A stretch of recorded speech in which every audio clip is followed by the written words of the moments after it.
Bismillahirrahmanirrahim. Assalamualaikum warahmatullahi wabarakatuh. Alhamdulillah wassalatu wassalamu ala Rasulillah Sayyidina wa maulana Muhammad ibn Abdullah wa ala alihi wa sahbihi wa mawalah. La hawla wa la quwwata illa billah, amma ba'du. Subhanaka la ilma lana illa ma 'allamtana innaka antal alimul hakim. Rabbi shrah li sadri wa yassir li amri wahlul 'uqdatam min lisani yafqahu qawli. Allahumma anfa'na bima 'allamtana wa 'allimna ma yanfa'una wa zidna 'ilman wa yaqina. Alhamdulillah ala kulli hal wa na'udzu billahi min hali ahli an-nar. Ikhwani rahimakumullah. Alhamdulillah, pada kesempatan kali ini kita dipertemukan kembali oleh Allah Subhanahu wa taala dalam kajian hadis. Mudah-mudahan apa yang kita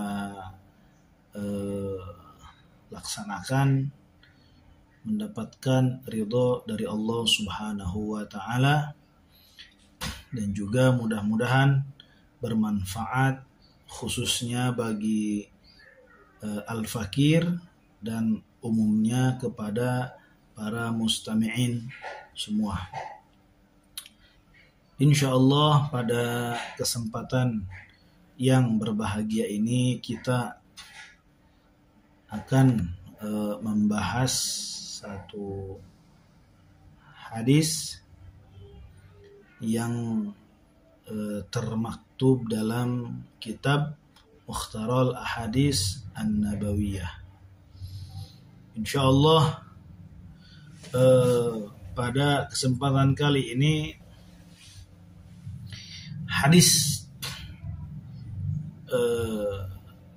yang bunyinya yaitu Bismillahirrahmanirrahim.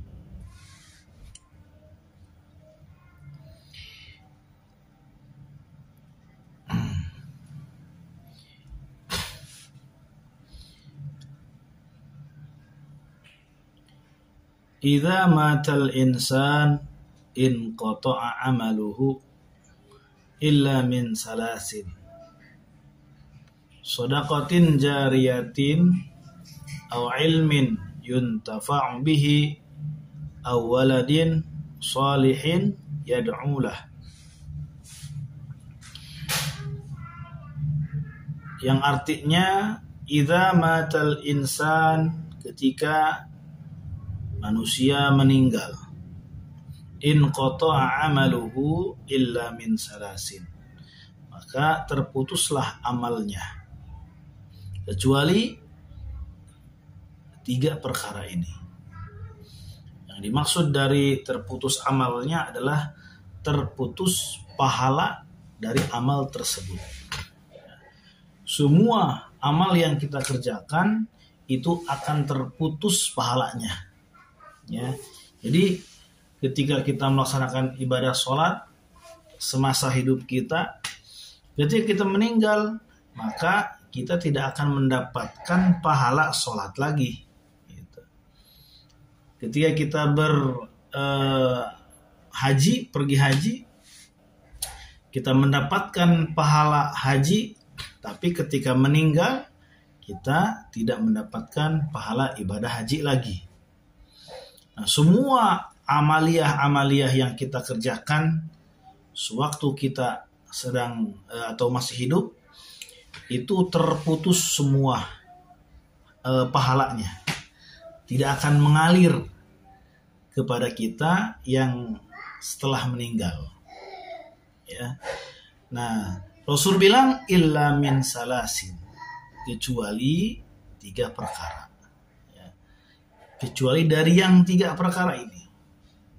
Maka yang 3 perkara ini, meskipun kita sudah meninggal, maka apabila kita mempunyai amal 3 ini, maka kita akan terus mendapatkan pahala, kiriman pahala dari amal yang 3 ini. Yang pertama yaitu shadaqatin jariyatin, yaitu sedekah jariyah. Nah, yang dimaksud dengan sedekah jariyah di sini adalah wakaf. Ya, ketika kita mewakafkan harta kita untuk dibangunkan masjid, untuk buatkan majlis taklim, untuk jadikan lembaga pendidikan agama Islam, kemudian dibuatkan lembaga sosial yang lainnya, ya. Ketika harta kita ditasarrufkan oleh kita, ya, diwakafkan kepada tempat-tempat atau hal-hal yang bermanfaat, maka selama tempat tersebut digunakan dalam hal kebaikan, maka pahala akan kita dapatkan, ya, meskipun kita sudah meninggal. Itu ikhwani rahimakumullah. Ataupun barang, contoh misalkan kita mewakafkan Quran ke satu masjid, selama Quran tersebut dibaca oleh orang yang hadir di masjid tersebut, ya, dibaca oleh dia, maka ya, kita juga akan mendapatkan pahala qiraah, ya, qiraah yang dilakukan oleh orang tersebut. Nah, ikhwan rahimah, itu yang pertama, shadaqatin jariyatin, atau sedekah yang mengalir, dalam hal ini wakaf. Kemudian yang kedua, aw ilmin yuntafa'u bihi, atau ilmu yang bermanfaat, ya. Ilmu yang bermanfaat yaitu ilmu yang diamalkan, kemudian ilmu tersebut diajarkan kembali kepada orang yang membutuhkan, ya, kepada orang yang membutuhkan, ya.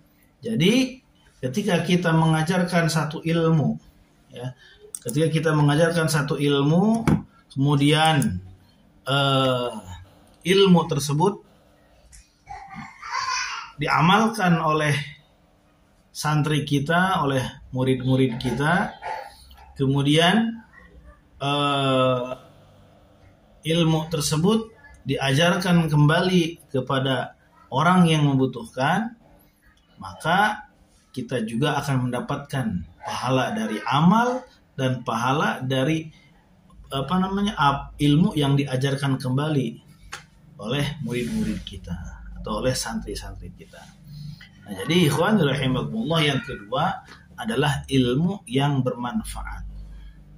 Oleh karena itu kita jangan bosan-bosan terus mengajarkan ilmu kepada orang-orang yang membutuhkan, ya, meskipun kadar ilmu kita sedikit, ya, tapi ketika ilmu kita yang sedikit, contoh kita mengajarkan alif-alifan, ya, mulai dari Iqra 1, Iqra 2 terus sampai khatam dari anak-anak, contoh misalkan hal yang kecil lah, anak-anak dari dia tidak bisa membaca Al-Quran, ya, tidak bisa membaca huruf hijaiyah, sampai dia bisa membaca huruf hijaiyah, membaca Al-Quran, maka selama dia membaca Al-Quran karena sebab ilmu yang kita ajarkan kepadanya, kita akan mendapatkan terus cucuran pahala darinya, meskipun kita sudah meninggal. Nah, gitu ikhwan rahimakumullah. Nah, yang kedua yaitu ilmu yang bermanfaat. Kemudian yang ketiga, awaladin sholihin yad'ulah, atau anak yang soleh yang mendoakan, ya. Nah, kita mempunyai anak. Nah, anak ini ikhwan rahimakumullah merupakan modal atau aset yang sangat penting untuk orang tuanya. Nah, apabila orang tua itu bisa memaksimalkan amanah dari Allah ini berupa anak, ya, dia fahamkan agama, dia fahamkan tata cara ibadah yang baik, dia fahamkan bagaimana dia cara beribadah, cara bermuamalah dengan baik sesuai dengan syariat, maka ketika anak tersebut menjadi soleh, anak menjadi solehah, maka orang tua tersebut akan mendapatkan pahala dari akhlak atau dari kebaikan-kebaikan yang dilakukan oleh anak kita tersebut. Gitu. Nah, sebaliknya, ikhwanul rahimakumullah, ketika kita mempunyai anak, na'udzubillahi min dzalik, kemudian dia berakhlak buruk, kemudian tidak beribadah kepada Allah, jauh kepada Allah, selalu berbuat maksiat, ya.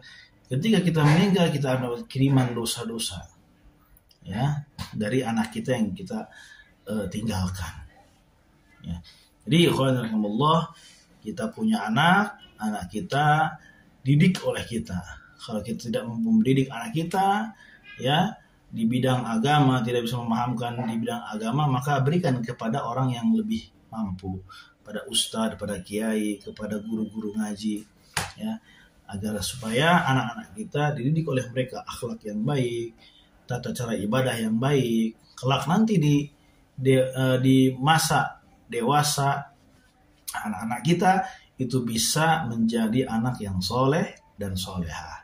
Sehingga ketika anak kita menjadi anak yang soleh dan solehah, itu otomatis dia akan mendoakan kepada orang tuanya. Ikhwani rahimakumullah, itulah hadis yang dapat saya sampaikan. Mudah-mudahan ada manfaatnya. Ya, kurang lebihnya Al-Fakir mohon maaf. Terima kasih. Tetap ikuti kajian-kajian hadis yang kita terus tayangkan di channel YouTube ini.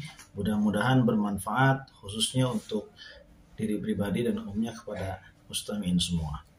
Terima kasih. Wal afu minkum. Wassalamualaikum warahmatullahi wabarakatuh.